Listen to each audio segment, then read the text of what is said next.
अस्सलाम वालेकुम friends, welcome to my YouTube channel Fatima information. उम्मीद है आप सब खैरियत से होंगे, अल्लाह पाक आपको ठीक ही रखे। तो फ्रेंड्स, जैसा कि हम बात करते हैं स्टोरीज़ के बारे में, आपको मुख्तलिफ इन्फॉर्मेशन देते हैं स्टोरीज़ के बारे में, नाम के बारे में। तो आज हम आपको बताने जा रहे हैं कि ऐसी स्टोरी, एक ऐसा वाक़या जो कि आप सुनेंगे तो आपको भी इससे कुछ ना कुछ मालूम होगा। तो स्टोरी से पहले अगर आप मेरे चैनल फातिमा इन्फॉर्मेशन पर पहली मरतबा हैं तो आप मेरी वीडियो को लाइक, चैनल को सब्सक्राइब, साथ में घड़ी बेल आइकन को ज़रूर दबाइएगा ताकि मैं जो भी वीडियो अपलोड करूं सबसे पहले आप देख सकें। मेरे नाना अबू ने आज से तकरीबन 30 साल पहले खनापल कब्रिस्तान, जो कि बहुत बड़ा है, वहाँ पे थोड़ी दूर अपना घर बनाया था। तब वो घर बिल्कुल ठीक था, यानी कि जन्नात वगैरह नहीं थे। इसमें घर यानी कि इस घर में काफ़ी ज़्यादा कमरे थे, तकरीबन कर लें काफ़ी बड़ा घर था। 5 बड़े कमरे थे, 2 स्टोर, 1 किचन, 3 वाशरूम, 1 पक्का सहन, जबकि इसके साथ एक कच्चा सहन भी था। जबकि छत पर सिर्फ 2 कमरे और 1 वाशरूम भी था। घर माशाल्लाह से काफ़ी बड़ा था।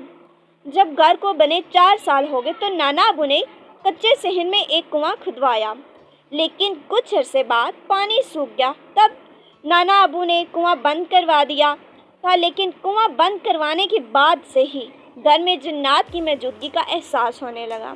मेरे 3 मामू और 1 खाला हैं। इन सब ने और नाना नानी ने घर में बहुत दफ़ा जन्नात की मौजूदगी को महसूस किया, लेकिन तब तक किसी को जन्नात ने डराया या नुकसान नहीं पहुंचाया था। मेरे बड़े मामू की शादी हुई तो मामी ने भी कुछ गैर मामूली चीज़ें महसूस की।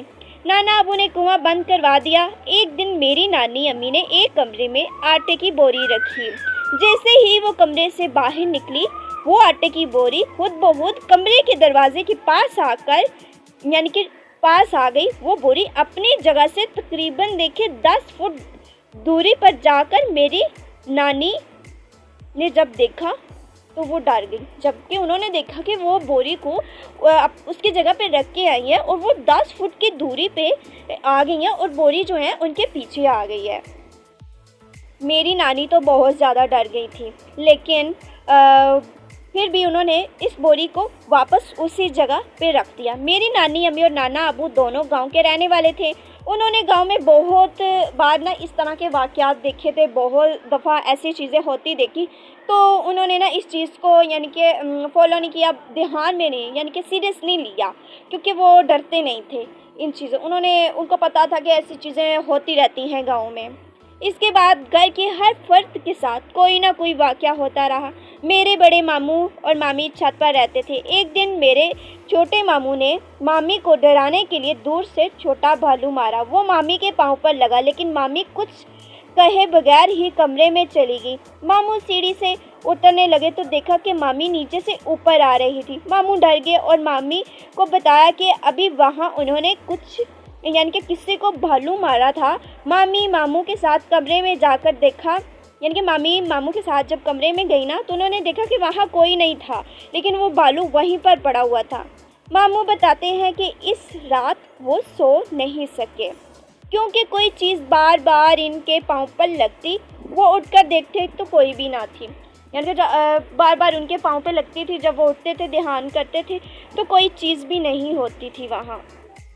आखिरकार वक़्त गुजरता रहा, सब मामू और खाला की शादी होगी, लेकिन सबके साथ इस तरह के वाक़यात होते रहे।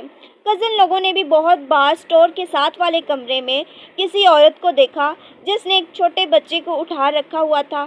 जब वो किसी बड़े को इस जगह लाते तो वहाँ कोई भी चीज़ मौजूद नहीं होती, वहाँ से गायब हो जाती थी। लेकिन वक़्त के साथ साथ जिन्नात किसी न किसी तरीके से अपनी मौजूदगी का एहसास दिलाते रहे। अब तो सबको यकीन हो गया था कि मेरे नाना छत पर सोते थे, गर्मियों में बाहर खुले आसमान के नीचे सोते थे। इन पर 2-3 दफ़ा किसी चीज़ ने हमला किया, इनकी मच्छरदानी उखाड़ दी, फाड़ दी।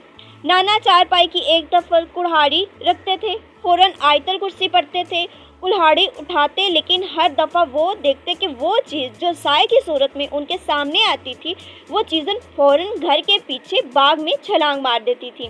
नानी किसी औरत के कहने पर एक खतून के पास गई। उन्होंने कहा कि वो जिन्नात इस बंद कुएं में रहते हैं, जो कि यानी कि वो इस बंद कुएं में रहते हैं और आपको इसलिए तंग करते हैं कि आप वो घर छोड़कर चले जाएं।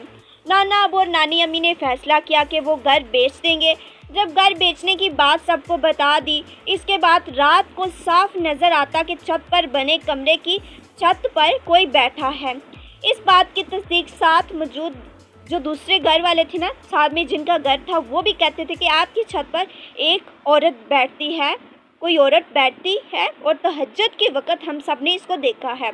एक बार हाला और इनकी बेटी छत पर सो रही थी। साथ वाले कमरे में नाना और नानी अम्मी भी थी।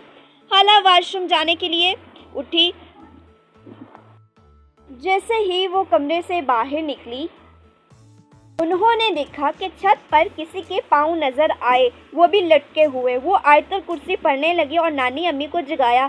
खैर कुछ अरसे बाद घर बिक गया और इस घर से जान छूटी। मैं नानी अम्मी के इस घर हर हफ्ते जाती थी। मैंने ना किसी जन्नात को देखा ना महसूस किया। जब मेरी उम्र 17 साल थी तब वो घर यानी कि उन्होंने बेच दिया था। इन 17 सालों में मैं एक दफ़ा भी यानी कि जब भी उनके घर जाती थी, मैंने एक दफ़ा भी ना किसी जन्नात को देखा ना उनको महसूस किया। गर्मी की आधी छुट्टियां भी मैंने नानी अम्मी के घर पर गुजारी थी। मेरी नानी अम्मी भी किसी चीज़ को नहीं देखा, यानी कि मेरी नानी अम्मी ने देखा, पर मेरी अम्मी जो थी ना, उन्होंने भी किसी चीज़ को नहीं देखा। मेरी नानी अम्मी ने तो आखिरकार बहुत दफ़ा देखा था, लेकिन मेरी जो अम्मी और मैं थी, हम दोनों ने किसी भी चीज़ को नोट नहीं किया, देखा तक नहीं, महसूस भी नहीं किया। जबकि नानी अम्मी, नाना अबू, घर के हर फर्द, यहाँ तक कि बच्चों के साथ भी ये वाक़यात होते रहे। तो नाज़रीन प्यारे दोस्तों, ये थी एक कुएं की कहानी, यानी कि जो एक कुआं नाना अबू ने खुदवाया था, उसका पानी सूख गया, फिर उसको बंद करवाया। इन छोटी छोटी चीज़ों में हमें छोटी छोटी बातों का बिल्कुल ध्यान रखना चाहिए कि क्या काम कैसे करें, कैसे नहीं। उम्मीद है कि आपको मेरी वीडियो अच्छी लगी होगी। अगर वीडियो अच्छी लगी है तो आगे जाने से पहले आप मेरी वीडियो को लाइक, चैनल को सब्सक्राइब, साथ में एक घड़ी बेल आइकन को ज़रूर दबाइएगा ताकि मैं जो भी वीडियो अपलोड करूँ सबसे पहले आप देख सकें। तो नाज़रीन प्यारे दोस्तों, इस स्टोरी के बारे में अगर आपकी कोई राय है तो आप कमेंट्स कर सकते हैं। अब तक के लिए इजाज़त, मिलते हैं इंशाल्लाह नेक्स्ट वीडियो में एक सच्ची स्टोरी के साथ। खुदा हाफिज़।